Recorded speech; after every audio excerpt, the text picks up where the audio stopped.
નડિયાદ શહેરમાં ટ્રાફિક વિભાગમાં ફરજ બજાવતા જીતેન્દ્રભાઈ ડોડિયા નામના પોલીસ કર્મચારીના વિરોધમાં આજરોજ જિલ્લા પોલીસ વડાને આવેદનપત્ર આપવામાં આવ્યું છે। મહત્વની બાબત એ છે કે જીતેન્દ્રભાઈ ડોડિયા ખેડા તાલુકાના વારસંગ ગામના વતની છે, જેઓએ વારસંગ ગામના પોતાની જમીન એને કર્યા વિના ગેરકાયદેસર રીતે ફાર્મ હાઉસ બનાવ્યા હોવાના આક્ષેપો સ્થાનિક ખેડૂતો દ્વારા કરવામાં આવ્યા છે। ખેડૂતોનો આક્ષેપ છે કે જીતેન્દ્રભાઈ ડોડિયાએ ડામર રસ્તો તોડી પોતાના ફાર્મ હાઉસની દિવાલ બનાવી છે। આ દિવાલના કારણે ખેડૂતોને તેમના ઘરો સુધી એમ્બ્યુલન્સ સહિતના વાહનો લઈ જવામાં તકલીફ પડી રહી છે। સમગ્ર બાબતે સ્થાનિક તાલુકા વિકાસ અધિકારી, પ્રાંત ઓફિસર અને મામલતદારે પણ દબાણ તોડી નાખવા માટે હુકમ કર્યો હોવા છતાં પોલીસ કર્મચારી પોતાની વગ વાપરી દબાણ તૂટવા દેતા નથી। આવા બેજવાબદાર પોલીસ કર્મચારી સામે સખત કાર્યવાહી કરવામાં આવે તેવી માંગ સાથે ખેડૂતોએ જિલ્લા પોલીસ વડાની કચેરીએ રજૂઆત કરી હતી।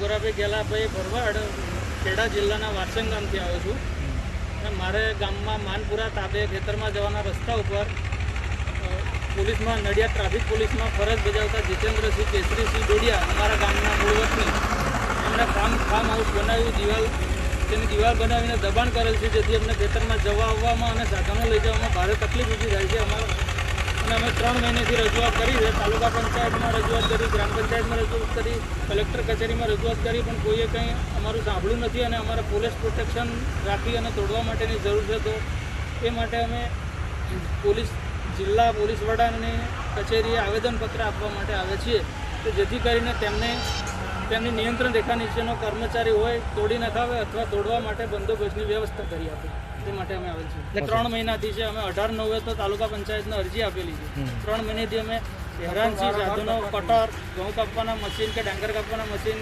કેળા ભરવા માટેનું કોઈ સાધન કાયમ નથી। તાલુકા પંચાયતમાંથી કોઈ આવ્યું જ નહીં ત્યાં જોવા કરવા? ત્યાં અરજી આપી હતી એસપી કચેરીમાં, પણ કોર્ટમાં કેસ ચાલતો હોવાથી ત્યાંના ખેડા પોલીસે બંદોબસ્ત આપવાની ના પાડી। કોર્ટ કેસ ચાલે? કોર્ટમાં કેસ ચાલે છે, પણ મનાઈ હુકમ નથી આપ્યો। કોર્ટમાં તો અરજી કોઈ પણ માણસ દબાણ કરીને કોર્ટમાં કેસ દાખલ કરી દે એટલે ચાલે એવું?